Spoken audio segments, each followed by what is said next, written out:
अल्हम्दुलिल्लाह नहमदुहु व नस्तईनुहु व नस्तगफिरुहु व नु'मिनु बिही व नतवक्कलु अलैहि व नऊज़ु बिल्लाहि मिन शुरूरि अनफुसिना व मिन सय्यिआति अमालिना मन यहदिहिल्लाहु फला मुदिल्ल लहु व मन युद्लिलहु फला हादिय लहु व नशहदु अल्ला इलाहा इल्लल्लाहु वहदहु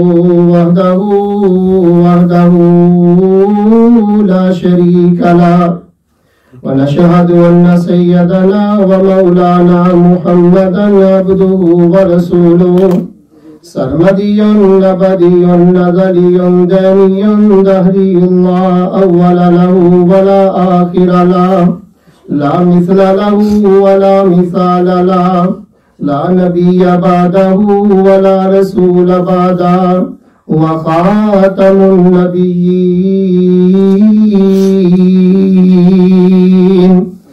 अम्मा बादु फ़अऊज़ु बिल्लाहि मिनश शैतानिर रजीम बिस्मिल्लाहिर रहमानिर रहीम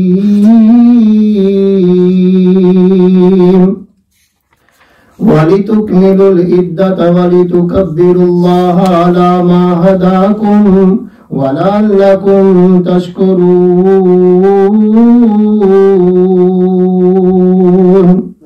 आमन्तु बिल्लाहि सदक़ल्लाहुल मौलानाल अज़ीम व बल्लगना रसूलुहुन नबियुल अमीनुल करीम व नहनु अला ज़ालिका लमिनश शाहिदीन वश्शाकिरीन वल्हम्दुलिल्लाहि रब्बिल आलमीन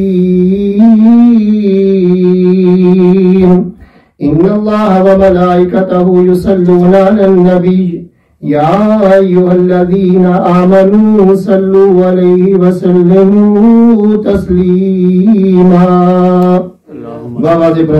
अल्लाहुम्मा सल्लि अला सय्यिदिना व मौलाना मुहम्मदिन व अला आलि सय्यिदिना व मौलाना मुहम्मदिन व बारिक व सल्लिम व सल्लि अलैहि सलातन व सलामन अलैका या सय्यदी या रसूलल्लाह व अला आलिका व अस्हाबिका या हबीबल्लाह अस्सलातु वस्सलामु अलैका या इमामल अंबिया वल मुरसलीन व अला आलिका व अस्हाबिका या शफीअल मुज़निबीन।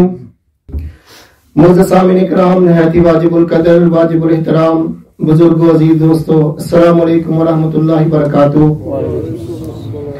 अल्लाह तबारक व तआला का करोड़ शुक्र एहसान कि उसने हमें इंसान मुसलमान और नबी पाक अलैहिस्सलातु वस्सलाम की प्यारी उम्मत से पैदा फरमाया और हमें एक दफा फिर इस बाबरकत महीने की रहमतें बरकतें अता फरमाई। ये सादतें, ये रहमतें, ये बरकतें बरोज़े बज़ोरे बाजू नहीं बल्कि अल्लाह तबारक व तआला की रहमत और करम के साथ है। क्या सीजन का महीना था कि दिन रोजे के साथ गुजरता था, रात अल्लाह का कुरान सुनने सुनाने में गुजर जाता था और बंदे की अंदर की कैफियत ही बदल जाती थी और परवरदिगार का जितना शुक्र अदा करे वो कम है कि अल्लाह तबारक व तआला ये सादतें, ये रहमतें, ये बरकतें हमें जिंदगी में बार बार अता फरमाए। ये सादतें, ये रहमतों वाले दिन गुनाहों की बख्शिश का जरिया होते हैं और फिर जिन लोगों ने एतिकाफ किया अल्लाह तबारक व तआला के घर में आकर बैठ गए सिर्फ इसीलिए कि या परवरदिगार तुझे राजी करने के लिए आ गया हूँ, या अल्लाह मेरे से राजी हो जा, वो भी सादत वाले लोग हैं। और फिर मेरे अल्लाह ने क्या इरशाद फरमाया, वलितुकमिलुल इद्दता वलितुकब्बिरुल्लाह अला मा हदाकुम वलअल्लकुम तशकुरून, और तुम शुमार करो, तकमील करो दिनों की गिनती और फिर अल्लाह तबारक व तआला की बड़ाई बयान करो जिसने तुम्हें हदायत दी ताकि तुम शुक्रगुजार बंदे बन जाओ। ईद का मतलब होता है कि बार बार लौट कर आने वाली चीज, क्योंकि ये चीज हमें हर साल बार बार अल्लाह तबारक व तआला अता फरमाता है, इसीलिए इसको ईद कहा जाता है। और ये मुसलमानों के लिए एक बहुत बड़ा दिन है कि अल्लाह तबारक व तआला का एहसान के पूरा महीना गुजारने के बाद मेरे परवरदिगार ने ये हमें दिन अता फरमाया, ये बख्शिश का दिन है, ये अल्लाह तबारक व तआला की रहमत का दिन है, ये जहन्नम से आजादी का दिन है। और जब भी घर से निकलते हैं इसीलिए इस ईद को हम तकबीरों के साथ मुज़य्यन करते हैं। हजरत अनस रज़ियल्लाहु ताला अन्हु हदीस को रिवायत करते हैं कि नबी पाक अलैहिस्सलातु वस्सलाम ने इरशाद फरमाया कि अपनी ईद को तकबीरों के साथ मुज़य्यन करो, यानी जब आप घर से निकलो तो ये पढ़ो अल्लाहु अकबर ला इलाहा इल्लल्लाह वल्लाहु अकबर वलिल्लाहिल हम्द। इसी तरह हजरत अब्दुल्लाह इब्ने मसूद रज़ियल्लाहु ताला अन्हु फरमाते हैं कि नबी करीम अलैहिस्सलातु वस्सलाम तकबीरें इस तरह अदा फरमाते थे, अल्लाहु अकबर ला इलाहा इल्लल्लाह वल्लाहु अकबर वलिल्लाहिल हम्द। नबी पाक अलैहिस्सलातु वस्सलाम जब मदीना तशरीफ लेकर आए तो ईद का हुक्म उस वक्त हुआ, यानी हिजरत का ये दूसरा साल था। इमामुल अंबिया अलैहिस्सलातु वस्सलाम ने देखा कि लोग मुख्तलिफ तरीके से, जिस तरह जाहलियत के दौर में ये दिन मनाते थे, दो उन्होंने मुकर्रर किए थे। हुजूर अलैहिस्सलातु वस्सलाम ने इरशाद फरमाया, ये तुम क्या करते हो? कहने लगे हम इसी तरह सेलिब्रेट करते हैं। नबी पाक अलैहिस्सलातु वस्सलाम ने इरशाद फरमाया, अल्लाह तबारक व तआला ने तुम्हें इससे बेहतर 2 दिन अता फरमाए हैं, यानी ईद उल फितर और ईद उल अजहा। और फिर ये दिन बहुत बड़ा दिन है। जिस तरह रमजान मुबारक में मेरा परवरदिगार हर रात 60,000 गुनाहगार बंदों की बख्शिश फरमाता है, और जितने गुनाहगार बंदे पूरे महीने में बख्शे जाते हैं उतने सिर्फ इस ईद के दिन अल्लाह तबारक व तआला इस बाबरकत दिन की वजह से मेरा परवरदिगार उनकी मग़फ़िरत फरमा देता है, मेरा परवरदिगार उनके गुनाहों को माफ फरमा देता है। और फिर ये जो सुभान अल्लाह वल्हम्दुलिल्लाह वाला वजीफा हमें मिला, ये मेरे परवरदिगार ने किस तरह अता फरमाया। मेरे अल्लाह तबारक व तआला ने अर्श को पैदा फरमाया। जब अर्श को पैदा फरमाया ना तो फरिश्तों को हुक्म दिया, फरिश्तों उठाओ ना जरा अर्श को। तो फरिश्ते अल्लाह तबारक व तआला की बारगाह में अर्ज करने लगे, या अल्लाह हम इसको उठा नहीं सकते। मेरे परवरदिगार ने उनको एक जिक्र बताया कि पढ़ो फरिश्तों सुभान अल्लाह सुभान अल्लाह सुभान अल्लाह। अब फरिश्तों ने पढ़ना शुरू कर दिया सुभान अल्लाह। इस नाम की बरकत की वजह से अल्लाह के अर्श को उठा लिया। अब फरिश्तों को एक वजीफा मिल गया, पढ़ने के लिए एक लफ्ज मिल गया, सुभान अल्लाह सुभान अल्लाह। हर वक्त फरिश्ते मेरे अल्लाह का ये जिक्र करते, सुभान अल्लाह सुभान अल्लाह सुभान अल्लाह। अब ये सिलसिला चलता रहा यहाँ तक कि अल्लाह तबारक व तआला ने आदम अलैहिस्सलातु वस्सलाम को पैदा फरमा दिया। जब आदम अलैहिस्सलातु वस्सलाम की पैदाइश हुई तो आदम अलैहिस्सलातु वस्सलाम को एक दिन छींक आई। तो मेरे परवरदिगार ने फरिश्तों को बोला, अब कहो अल्हम्दुलिल्लाह। अब फरिश्तों ने वो छींक सुनने के बाद अल्हम्दुलिल्लाह कहा। अब दूसरा लफ्ज मिल गया, फरिश्तों ने पढ़ना शुरू कर दिया, सुभान अल्लाह अल्हम्दुलिल्लाह सुभान अल्लाह वल्हम्दुलिल्लाह सुभान अल्लाह वल्हम्दुलिल्लाह। ये सिलसिला चलता रहा, फरिश्ते अल्लाह का जिक्र करते रहे। वक्त आ गया हजरत नूह अलैहिस्सलातु वस्सलाम का। वो ऐसी कौम के पास है जो बुतों की इबादत करती थी। मेरे परवरदिगार ने इरशाद फरमाया कि मेरे नूह, इनको बताओ ला इलाहा इल्लल्लाह, अल्लाह के सिवा इबादत के कोई लायक नहीं। ये जो बुत है ये इबादत करने के लायक नहीं, पढ़ो ला इलाहा इल्लल्लाह। अब फरिश्तों को वर्ड एक और मिल गया, अब पढ़ना शुरू कर दिया, सुभान अल्लाह वल्हम्दुलिल्लाह वला इलाहा इल्लल्लाह सुभान अल्लाह वल्हम्दुलिल्लाह वला इलाहा इल्लल्लाह। अब फरिश्ते पढ़ते रहे। वक्त आ गया हजरत इब्राहीम अलैहिस्सलातु वस्सलाम का। उस वक्त तक फरिश्तों का यही वजीफा रहा। अल्लाह के नबी इब्राहीम अलैहिस्सलातु वस्सलाम तशरीफ लेकर आए। मेरे परवरदिगार ने कुर्बानी का हुक्म दिया। जब उन्होंने दुम्बा ज़िबा कर दिया तो ये जुबान से निकला अल्लाहु अकबर। अब ये फरिश्तों को लफ्ज मिल गया, सुभान अल्लाहि वल्हम्दुलिल्लाहि वला इलाहा इल्लल्लाहु वल्लाहु अकबर। हर वक्त फरिश्ते ये जिक्र करते रहे, मेरे अल्लाह तबारक व तआला की इबादत करते रहे, यही वजीफा करते रहे। अब वक्त वो आ गया जब ये सारे फरिश्ते हर वक्त यही वजीफा करते रहे। एक दिन जिब्रील अमीन नबी करीम अलैहिस्सलातु वस्सलाम की बारगाह में आए, आकर अर्ज किया, अल्लाह के नबी ये कलमा इस तरह बना था, पहले हम फरिश्ते ये सुभान अल्लाह पढ़ते थे, फिर वल्हम्दुलिल्लाह पढ़ा, फिर वला इलाहा इल्लल्लाहु वल्लाहु अकबर पढ़ा। जब नबी पाक अलैहिस्सलातु वस्सलाम ने ये सुना तो आगे से ये कहा, वला हौला वला कुव्वता इल्ला बिल्लाहिल अलिय्यिल अज़ीम। इस तरह ये सारे का सारा कलमा मुकम्मल हो गया। इसलिए हम जब तवाफ करते हैं ना तो ये भी कलमा पढ़ते हैं ना, सुब्हानल्लाहि वल्हम्दुलिल्लाहि वला इलाहा इल्लल्लाह वल्लाहु अकबर। इनका वजन मेरे अल्लाह की नजरों में बहुत ज्यादा है। नबी पाक अलैहिस्सलातु वस्सलाम ने एक दफा सहाबा को तरगीब दी कि तुम सदका खैरात भी किया करो। अब बहुत सारे सहाबा उठकर सदका करने के लिए चले गए। अब सहाबा जब सदके के लिए चले गए ना, एक सहाबी जिनका नाम हजरत अबू उमामा रदियल्लाहु ताला वो बैठकर उनके होंठ हिलने लगे, उन्होंने कुछ पढ़ना शुरू कर दिया। नबी पाक अलैहिस्सलातु वस्सलाम ने इरशाद फरमाया, अबू उमामा सारे चले गए सदका खैरात करने के लिए मगर तुम नहीं गए, तुम क्या कर रहे हो, क्या पढ़ रहे हो? अर्ज किया, अल्लाह के नबी मेरे पास सदका खैरात करने के लिए कुछ भी नहीं, मैं बस ये पढ़ता हूँ सुब्हानल्लाह वल्हम्दुलिल्लाह, सुब्हानल्लाह वल्हम्दुलिल्लाह, सुब्हानल्लाह वल्हम्दुलिल्लाह। नबी पाक अलैहिस्सलातु वस्सलाम ने इरशाद फरमाया, अबू उमामा अगर तेरे पास देने के लिए कुछ नहीं, अगर यही सदका यही पढ़ते रहोगे सुबहान अल्लाह वल्हम्दुलिल्लाह, तो मेरा अल्लाह तबारक व तआला तुझे 1 किलो सोना खैरात करने का सवाब अता फरमाएगा। यानी अगर कुछ भी नहीं है आपके पास अल्लाह के रास्ते में देने के लिए किसी गरीब को, अल्लाह का जिक्र ही करते रहो, मेरा परवरदिगार आपको बेशुमार सवाब अता फरमाता है। और फिर जब ये बड़ा दिन आता है तो होता क्या है, फरिश्ते रस्तों में खड़े हो जाते हैं और बैठकर आपको मुबारकबाद देते हैं और वो आपके लिए दुआ मांगते हैं।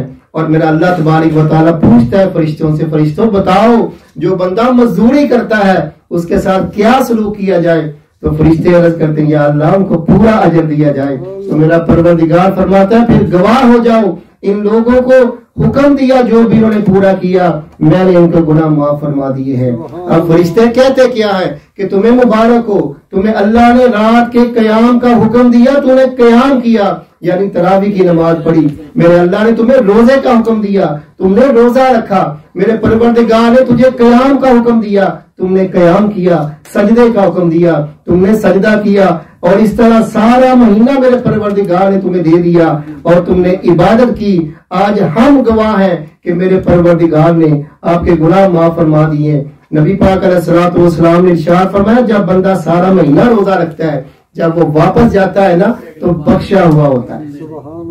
इसलिए जब हम रास्ते से आते हैं ये पढ़ते हैं, अल्लाहु अकबर ला इलाहा इल्लल्लाह वल्लाहु अकबर वलिल्लाहिल हम्द। नबी पाक अलैहिस्सलातु वस्सलाम ने इरशाद फरमाया, जब आओ तो ये कलमे पढ़ते जाओ और जब वापस जाओ तो दूसरे रास्ते के साथ जाओ। क्यों?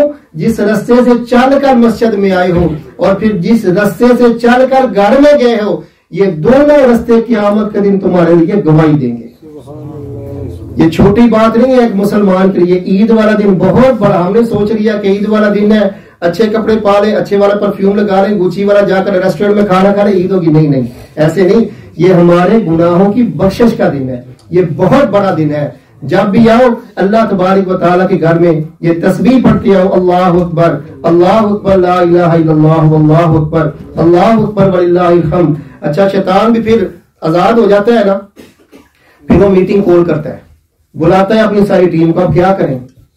अब अल्लाह तबारक व तआला ने सबको बख्श दिया, ये तो बहुत काम खराब हो गया। फिर उनकी ड्यूटियां लगती हैं कि जाओ जाकर दोबारा इनको गुमराह करो। फिर शैतान की टीम जाती है लोगों के पास, फिर रोकती है नमाज पढ़ने से, फिर रोकती है कुरान पढ़ने से, फिर रोकती है जिक्र करने से, फिर रोकती है सदका खैरात करने से।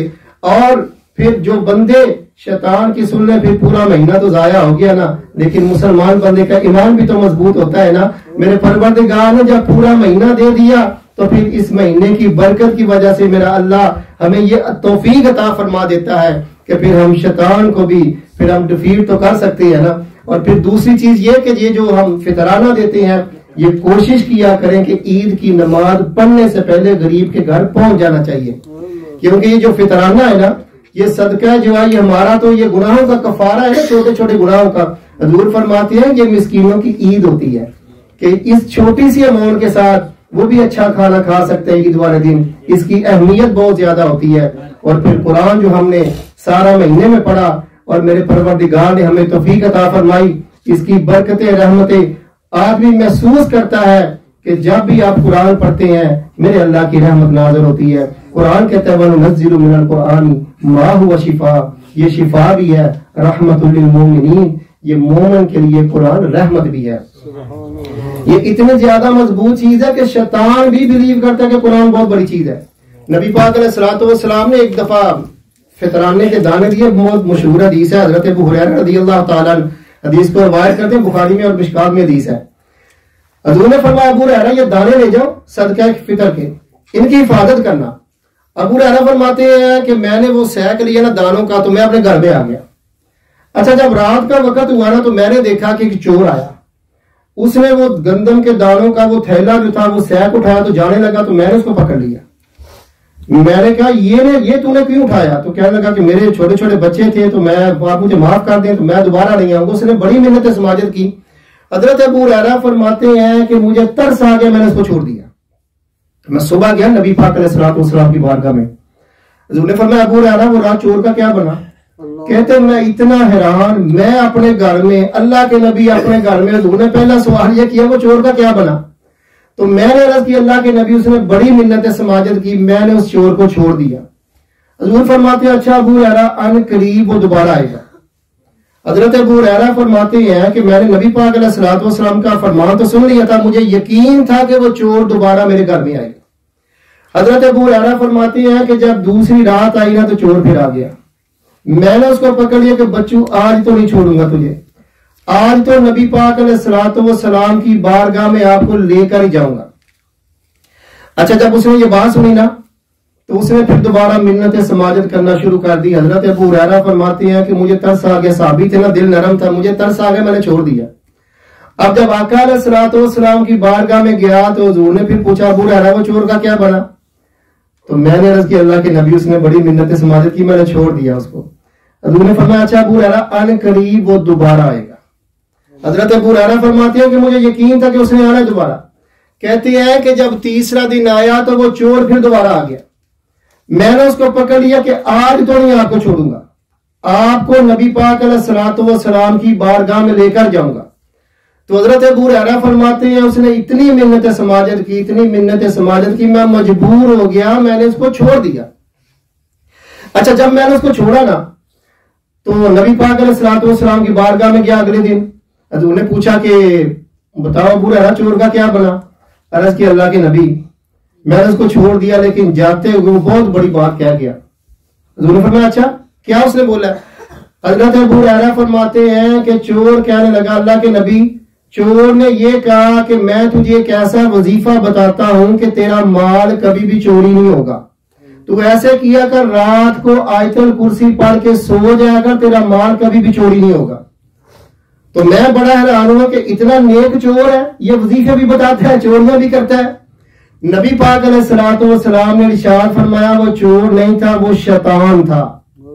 वो बात बहुत बड़ी कर गया। देखिए आयतल कुर्सी ये कुरान की आयत ऐसी चीज है कि शैतान भी इस पर यकीन रखता है कि अब रात को पढ़कर सो जाओ ना, मेरा अल्लाह तबारक व तआला तुम्हें भी महफूज कर देता है, तुम्हारा माल भी महफूज कर देता है। तो सारा महीना हमने कुरान सुना, कुरान सुनाया, कुरान के साथ सबने प्यार किया। तो कोशिश करें इस कुरान को पढ़ा करें। ये कुरान जो है ना ये रहमत भी है, शिफा भी है। हजरत अबू सईद फरमाते हैं कि एक दफा हम किसी काफरे के साथ जा रहे थे तो रास्ते में हम रुक गए। तो एक जगह हमने पड़ाव लगाया तो एक लौंडी आई हमारे पास, कहने लगी आप में से कोई बंदा ऐसा है जिसे कुछ दम करना आता हो? हमारा जो कबीले का सरदार है ना वो बहुत बीमार है। तो कहते एक साहबी तैयार हो गया जाने के लिए। जब वो कबीले के सरदार के पास गया ना तो उसने जाकर सूरत फातिहा पढ़ी। सूरत फातिहा पढ़ने के बाद उसको दम किया। तो कहते हैं कि वो जो सरदार था ना कबीले का वो ठीक हो गया। अच्छा, अब ये बात नबी पाक अलैहिस्सलाम को पहुंची तो नबी करीम अलैहिस्सलाम ने इरशाद फरमाया कि उसको कैसे पता चला था कि सूरत फातिहा में शिफा है? यानी कि कुरान की आयत पहले तो बहुत रिवायत है ना पाकिस्तान में, अभी तो खैर ट्रेंड ही चेंज हो गया। अब थोड़ा आगे की तशरीफ ले, पीछे लोग हैं तो जरा उनको भी जगह मिल जाए कि माशाल्लाह आगे की तशरीफ ले आएंगे। बेहतर है कि सफाई बना रहे, चलो जो पीछे आ रहे हैं उनको भी जगह मिल जाएगी। तो पहले तो ये होता था कि पाकिस्तान में जब हम ये मगरिब की नमाज होती थी ना तो नमाज के बाद बहुत सारी औरतें छोटे छोटे बच्चे लेकर लाइनों में खड़ी होती थी कि जो भी नमाजी बाहर निकलेगा ना तो वो कुछ पढ़ेगा, पढ़कर नमाज पढ़कर निकला, बच्चे के ऊपर फूंक मारेगा तो बच्चा ठीक हो जाएगा। अब तो खैर वो कॉन्सेप्ट ही खत्म हो गया ना, अब तो सीधा जाते ही डॉक्टर के पास है, इस चीज को तो वैसे ही छोड़ दिया। हाँ, जब घर में भी आपका बच्चा रो रहा हो, कभी कभी बच्चों को नजर भी लग जाती है, तो क्या किया करें कि अव्वल आखिर दुरूद शरीफ पढ़ें, सूरत फातिहा पढ़ें, कुल औज़ु बिरब्बिल फलक, कुल औज़ु बिरब्बिन नास, ये पढ़कर बच्चे को दम कर दिया करें। अल्लाह के कलाम में बड़ी शिफा, इस कुरान की बरकत की वजह से मेरा अल्लाह शिफा अता फरमा देता है। तो ईद का दिन है, खुशी का दिन है, नमाज पढ़ने के बाद एक दूसरे के साथ मुसाफा कीजिए, मिलिए एक दूसरे के साथ, ये मिलना भी सुन्नत है। नबी पाक अलैहिस्सलाम ने इरशाद फरमाया कि जब दो मोमिन आपस में मिलते हैं, उनके जुदा होने से पहले मेरा परवरदिगार उनके गुनाह माफ फरमा देता है। तो फिर जब जाओ तो दूसरे रास्ते के साथ घर में वापस जाओ तो तकबीरें पढ़ते जाओ, अल्लाहु अकबर, अल्लाहु अकबर, ला इलाहा इल्लल्लाह, वल्लाहु अकबर, अल्लाहु अकबर, वलिल्लाहिल हम्द। क्यों कि जब आप पढ़कर वापस जाओगे, ये दोनों रास्ते आपके लिए गवाह बन जाते हैं और क़यामत के दिन ये आपके अमलों की भी गवाही देंगे, और इनकी बरकत की वजह से मेरा परवरदिगार आपके गुनाह भी माफ फरमा देता है। और फिर कोशिश करें और दुआ भी मांगे कि जिस तरह मेरे परवरदिगार ने हमें ये माह मुबारक अता फरमाया, इसी तरह ये बहारें, ये सादतें, ये रहमतें मेरा परवरदिगार हमें बार बार अता फरमाए।